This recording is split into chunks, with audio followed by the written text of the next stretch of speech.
అంటే సడన్ గా ఇంటికొస్తే నేనెలా ఉంటానో చూద్దామని అత్తయ్యని తీసుకొచ్చావన్నమాట. అంతే కదమ్మా? అయ్యో అదేం లేదమ్మా. నా కోడలు ఎప్పుడు ఎలా ఉంటుందో నాకు బాగా తెలుసు.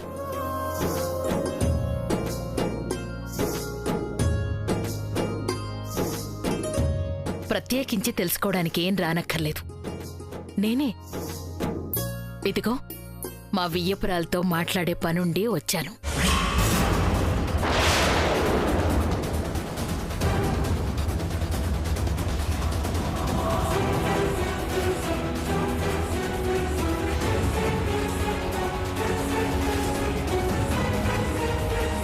ఏంటి వదినా?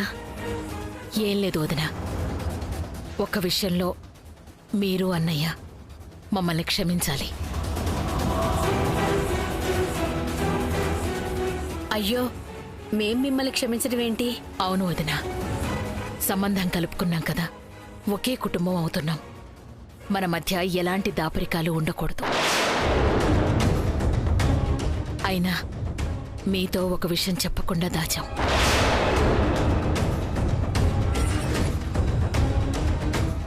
మాకున్నది ఒక్క కొడుకే అని మీరు అనుకుంటున్నారు కదా?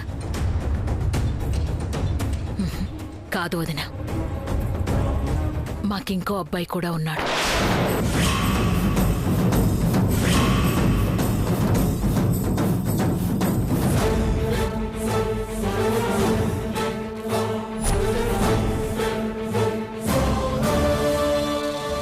వాడొక అమ్మాయిని ఇష్టపడ్డాడు, పెళ్లి చేసుకుంటానన్నాడు. కానీ చిన్నవాడు తెలియక తొందరపడుతున్నాడు అనుకుని మేం వద్దన్నాం. అంతే, చెప్పకుండా అమ్మాయిని పెళ్లి చేసుకుని వెళ్ళిపోయాడు.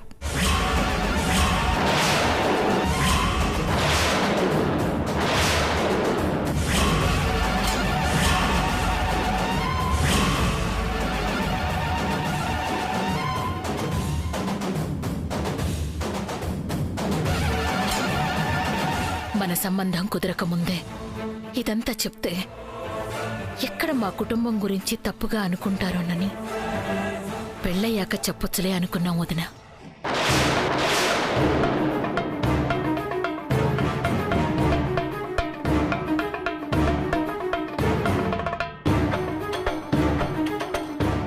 అదేదో పనికిమాలిన పని చేసి ఇంటి పరువు తీసిపోతే మిగిలిన ఒక కూతురు జీవితం కూడా దానివల్ల నాశనం కాకూడదని ఒక్క మాట చెప్పమంటే ఎన్ని ఆలోచిస్తున్నావే నువ్వు?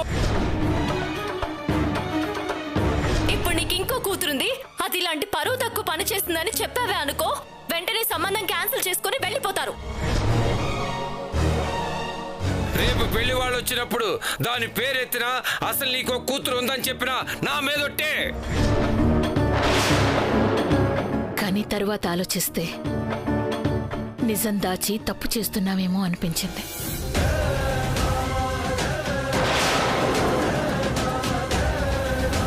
ఆ బాధే మనసుని తొలిచేస్తుంటే తట్టుకోలేక వచ్చి నిజం చెప్పేస్తున్నాను వదిన.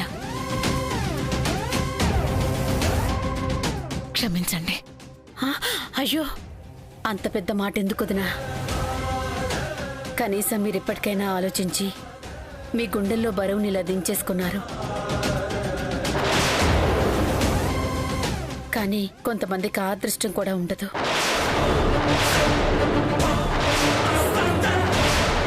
నిజం బయటికి చెప్పుకోలేక పాపం చేస్తున్నామన్న బాధతో కుమిలిపోతుంటారు. అమ్మా,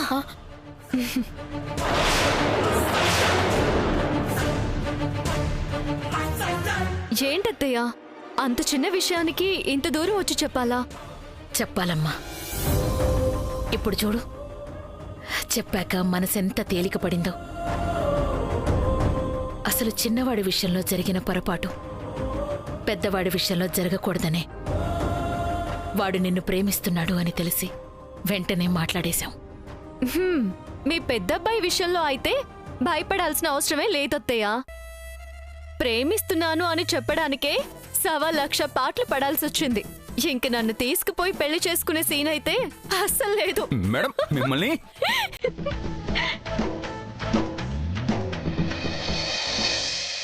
మేడం ఆగండి. హే,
నువ్వు ఇష్టం లేని పెళ్లి చేసుకున్నావు కదా అని ఎలా పోతే పోనీ అని వదిలేసింది మీ అమ్మ.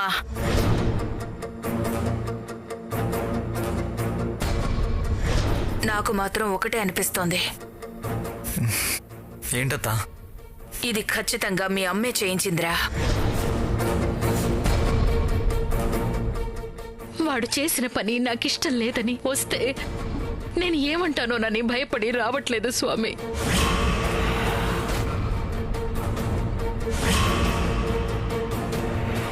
వాడేం చేసినా నాకు అపురూపమే.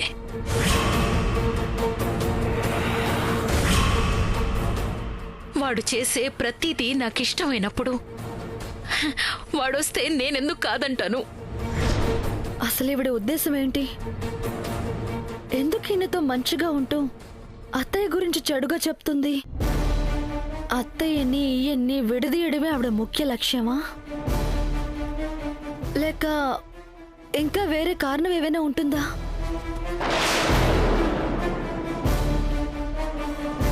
ఉన్నట్టుండి ఇలా అనిపించిందేంటి? నా భ్రమ? లేక జరగబోయేదానికి సంకేతమా? అసలేం చేయబోతుంది ఇవిడ?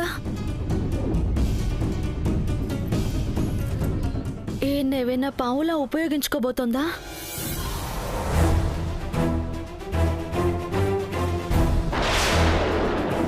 టైలర్, ఏం ఆలోచిస్తున్నావు? ఏం లేదు.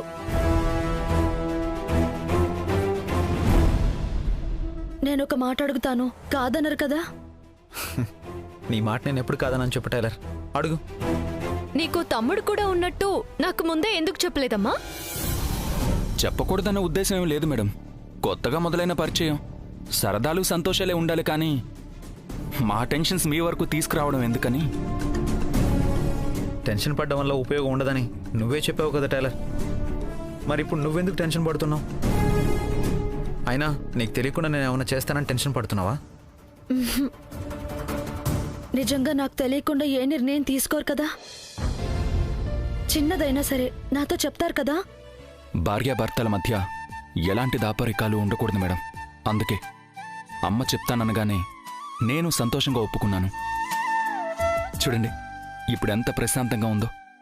ఇదే కాదు, ఇక ముందు ఏ విషయంలోనూ మన మధ్య ఎలాంటి దాపరికాలు ఉండకూడదు, ఉండవు కూడా. ఏ దాపరికాలు ఉండకూడదనే నా ఉద్దేశం సారు. బయట అందరూ మనలాగే మంచివాళ్లుగా ఉండరు. అందుకే ఎవ్వరేం చెప్పినా 1కి 10 సార్లు ఆలోచించాలి. ఇద్దరం కలిసి ఆలోచించాకే ఒక నిర్ణయానికి రావాలి. అలా కాకుండా మన వాళ్లే కదా అని చెప్పి వాళ్ళు చెప్పింది గుడ్డిగా నమ్మి ఏదైనా చేస్తే అనవసరంగా ప్రమాదంలో ఇరుక్కోవాల్సి వస్తుంది. నువ్వు ఏ విషయం గురించి బాధపడుతున్నావో నాకు తెలియదు టైలర్. కానీ మన మంచి కోసమే జాగ్రత్త పడమంటున్నావు అని మాత్రం తెలుసు. అందుకే ఎవరేం చెప్పినా చివరికి ఇంట్లో వాళ్ళు చెప్పినా సరే నీకు చెప్పకుండా ఏ నిర్ణయం తీసుకోను. సరేనా? సరే, నాకు టైం అవుతుంది టైలర్. అసలే ఇప్పుడు ప్యాసింజర్స్కి పీక్ అవర్స్. నువ్వు అన్నం పెడితే త్వరగా తినేసి వెళ్తాను. సరే, అన్నం రెడీ అయి ఉంటుంది, రండి. ఓకే మేడం, కంపెనీలో ఇంటర్వ్యూలు జరుగుతున్నాయి. మధ్యలో వదిలేసి వచ్చాం కదా, మరి మేము బయలుదేరతాం. ఓకే మా పద.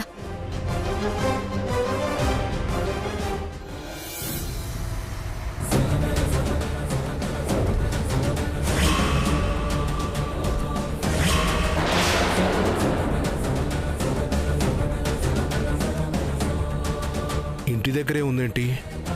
ఈరోజు షాప్కు వెళ్ళలేదా?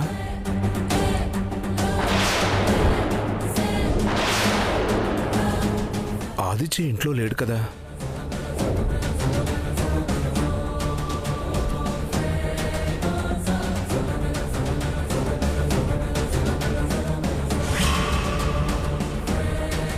ఈరోజు పనికి వెళ్ళలేదా? లేదమ్మా, వేరే పని ఉండి చూసుకొని వస్తున్నాను. సరే, చేతులు కడుక్కొని రండి, భోజనం వడ్డిస్తాను. వద్దమ్మా, ఇప్పుడే కడుపు నిండా తిన్నాను. అవును, ఆదిత్య ఉన్నాడా? లేరు, ఇప్పుడే భోజనం చేసి వెళ్ళిపోయారు. అమ్మా, ఇప్పుడు నీకు వేరే పనేమీ లేదు కదా? లేదు, ఈరోజు షాప్ కూడా లేదు. ఏ? ఏం లేదమ్మా, ఈరోజు హంస వస్తుంది కదా, ఎప్పటి నుంచో దానికి చెవిదిద్దులు తీసుకుందామని డబ్బులు కూడబెట్టాను. నాకేమో ఏ బాగుంటాయో తెలీదు. ఒక్కసారి నువ్వు వస్తే మంచి జత తీసుకుందామమ్మా. హంస వచ్చి మనం కొన్నవి చూసి సర్ప్రైజ్ అయిపోవాలి. ఒక్క నిమిషం అన్నా, ఇప్పుడు వస్తాను. చెవిదిద్దులు కాదే, శంకరయ్యతో పెళ్లికి తీసుకెళ్తున్నాను. ఈ రోజుతో నీ కథ సమాప్తం.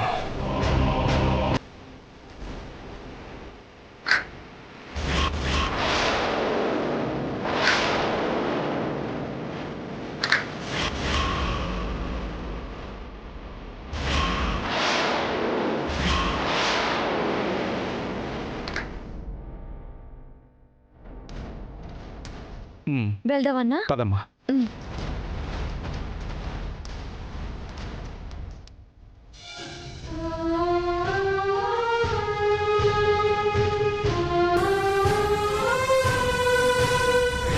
అంతే,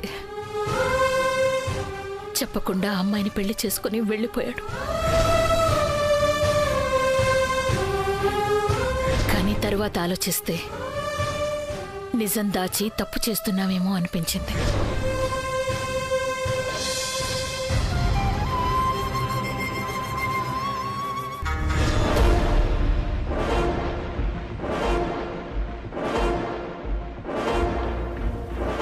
ఏంటి అలా మొహం పెట్టుకుని కూర్చున్నావు? ఏమైంది ఇప్పుడు?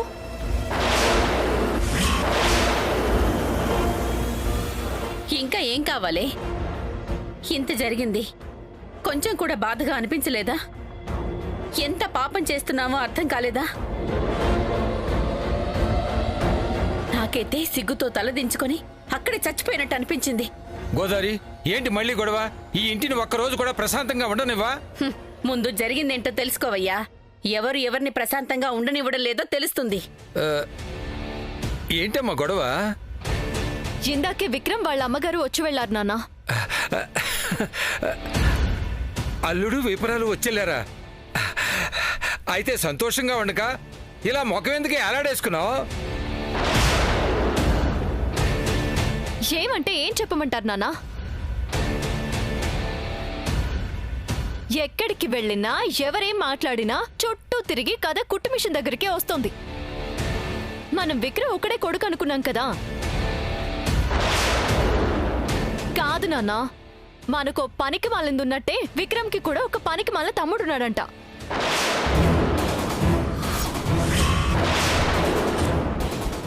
మన గోడ దూకింది గోడ దూకిపోయినట్టే వాడు ఎవరినో ప్రేమించి పెళ్లి చేసుకుని వెళ్ళిపోయాడంట.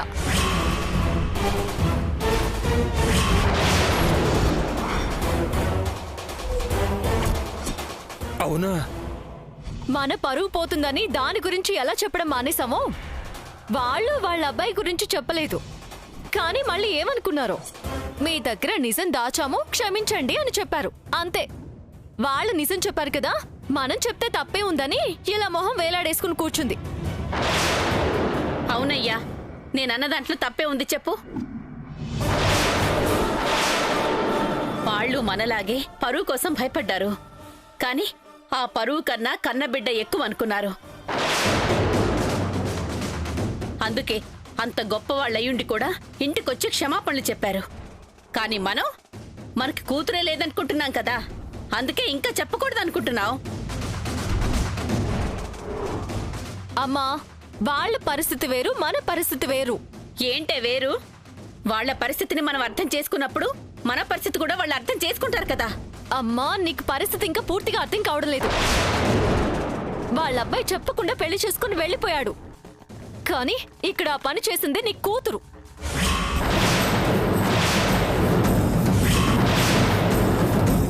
ఈ విషయం బయటపడితే నీ ఇంకో కూతురు కూడా అలాంటిదే అని వాళ్ళు ఈ పెళ్లి వద్దనుకుంటే నా పరిస్థితి ఏంటి? మళ్ళీ ఇంత మంచి సంబంధం దొరుకుతుందా? వాళ్ళేమీ అనుకోరు.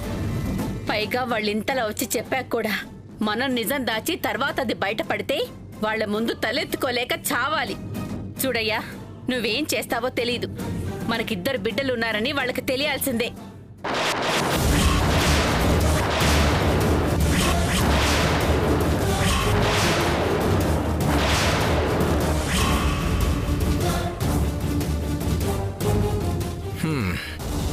సర్లేవే, చెబుదాం.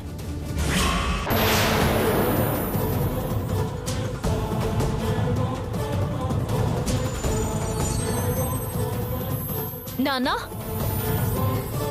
అంతా తెలిసి కూడా మీరేంటి ఇలా మాట్లాడుతున్నారు? అదేదో నా కూతురని గొప్పగా చెప్పుకోవడం కదమ్మా. వాళ్ళు వచ్చి చెప్పాక కూడా అదే విషయం మనం కూడా చెప్పకపోతే బాగుండదేమోనని చెబుదామని ఒప్పుకున్నానమ్మా.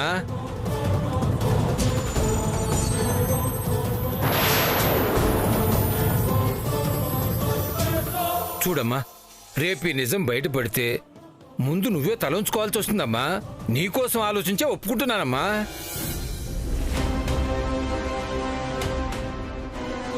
ఎవరికోసమో ఆలోచించవులేవయ్యా. నా చిన్న కూతురు ఉందని ఒప్పుకుంటున్నావు కదా, అది చాలు. ఇప్పుడే ఫోన్ చేసి చెప్పయ్యా. ఇప్పుడా? ఇప్పుడప్పుడే కాదులేవే. ఇప్పుడు చెప్పకపోతే ఇంకెప్పుడయ్యా? చూస్తుంటే మళ్ళీ ఏదో అడ్డుపుల్ల వేస్తున్నట్టున్నావు. అడ్డుపుల్లా లేదు, ఏమీ లేదే. ఈ విషయం చెప్పడం ఎంత అవసరమో ఎప్పుడు చెప్పాలో తెలుసుకుని చెప్పడం కూడా అంతే అవసరమే. ఏదో ఆవేశపడి మొదటికే మోసం తెచ్చుకోవడం మంచిది కాదు కదే. ఈ పెళ్లి జరిగే లోపల సరైన సమయం చూసి నేనే చెప్తాను. ఈ విషయం నాకు వదిలే, అర్థమైందా? ఇక దీని గురించి ఆలోచించి నువ్వు బుర్ర పాడు చేసుకుని మా బుర్రలు పాడు చేయకే.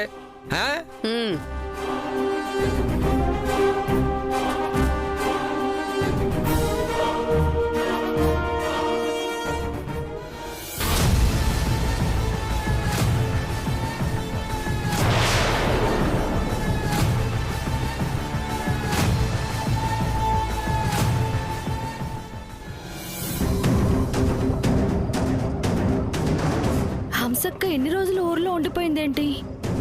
వాళ్ళ అమ్మగారికి ఆరోగ్యం బాగాలేదంటమ్మా. తోడుగా ఎవరు లేరని చూసుకోవడానికి వెళ్ళింది. ఆహా.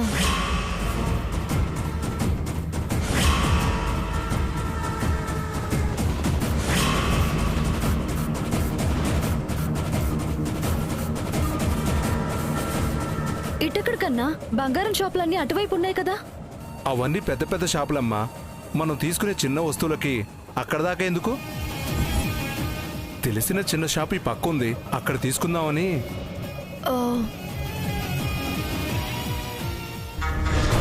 ఇక్కడే ఇన్ని డౌట్లు అడుగుతుందంటే దీనికి అక్కయ్యలు తెలుసు కాబట్టి దగ్గరికి వెళ్ళే కొద్దీ ఇంకా కొత్త కొత్త డౌట్లు పుట్టుకొస్తాయి. జాగ్రత్తగా ఉండాలి.